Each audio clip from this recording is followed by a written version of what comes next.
Hello everyone and welcome to Aloe Bonsai. I'm Stefan and today it's time to give this Aloe arborescens plant its first trim to start its development as an Aloe Bonsai. I've been growing this Aloe arborescens for 2 years now from a pup which was initially the size of this one that is currently growing on my specimen.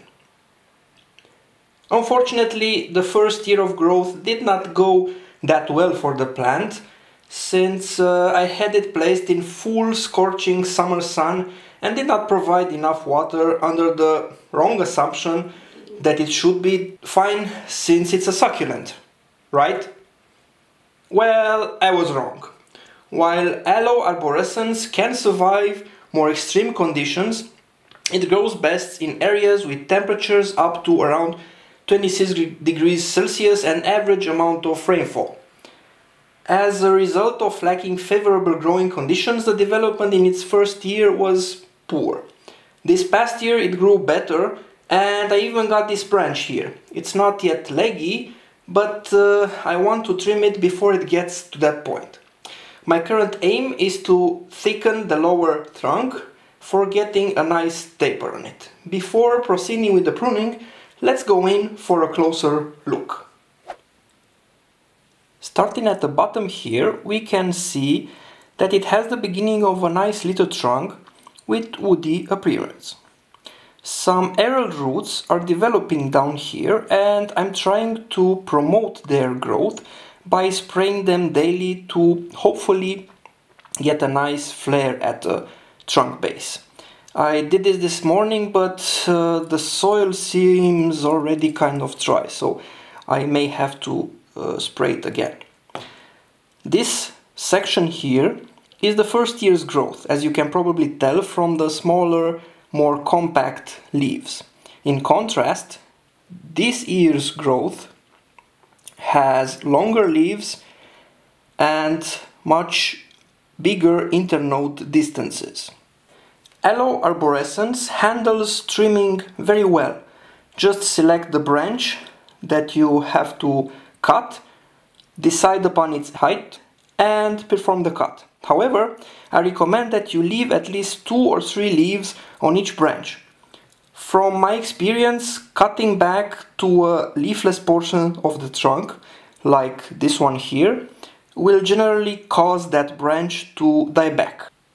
Here is one example where the branch did die back. I cut the branch here and it died back all the way down here where these 2 pups were already forming on the trunk. So keep in mind this dieback issue when trimming your aloe. Since I want to keep my aloe small and compact and also encourage lower trunk thickening, I am going to cut the main trunk somewhere around here. Keep in mind that after the cut, the stem segment above the topmost remaining leaf will die back. So I will perform the cut on the upper part of this segment.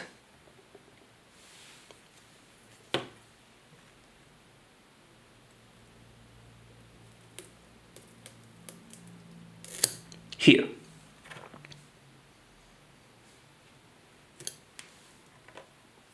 That's done.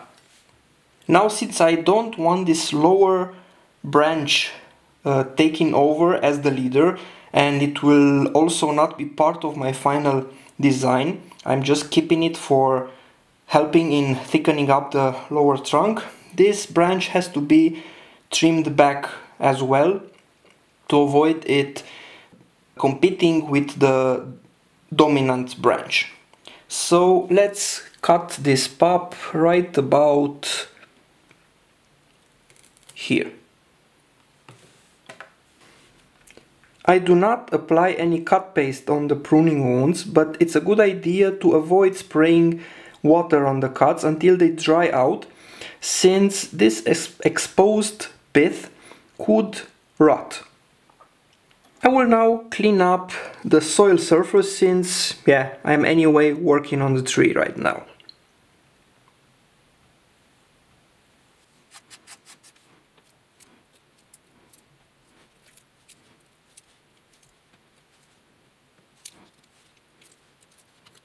Okay, that got it nice and clean. Next, the soil and these aerial root parts need a little bit of water spraying, so I will do that now.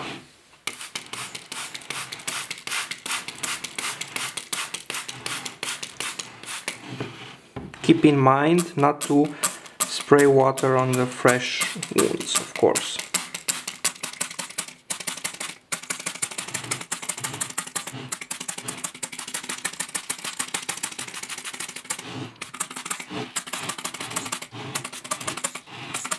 Okay, that should be fine. I have some other aloe cuttings here which I received recently. They are also supposed to be from the Aloe arborescens species.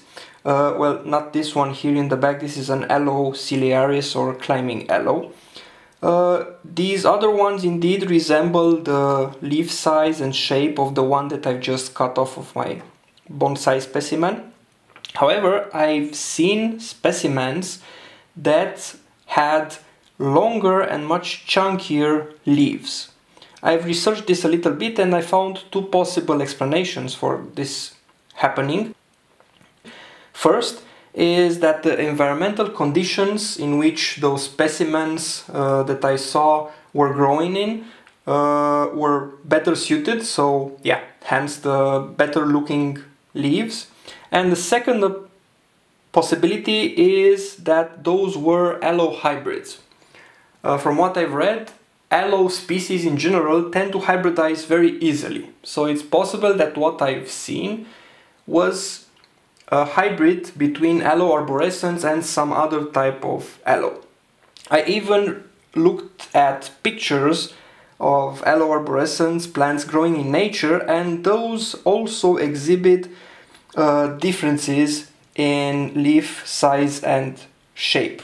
I would really like to clarify this, so if you have any idea, please let me know in the comment section. I would really appreciate it. Since I mentioned pictures, let's see how Aloe arborescens plants grow in nature. This aloe species is a shrub-like plant which can grow up to 5 meters tall with main trunks of up to 30 centimeters in diameter. As you can see, primary branching usually occurs near or at the base of the trunk, with the branches growing really long and leggy. If present, secondary branches usually occur towards the top of the plant. So if you want to grow your aloe in a bush-like form, you should achieve this very easily, since this is closer to its natural growing shape. A tree-like shape, like I am trying to achieve, will be a little bit more difficult to achieve, but certainly not impossible. This was all for this short aloe trimming session. Stay tuned for updates on this aloe and subscribe to get notified when new videos are posted to this channel. Thanks for watching and see you in the next Odd Bonsai video.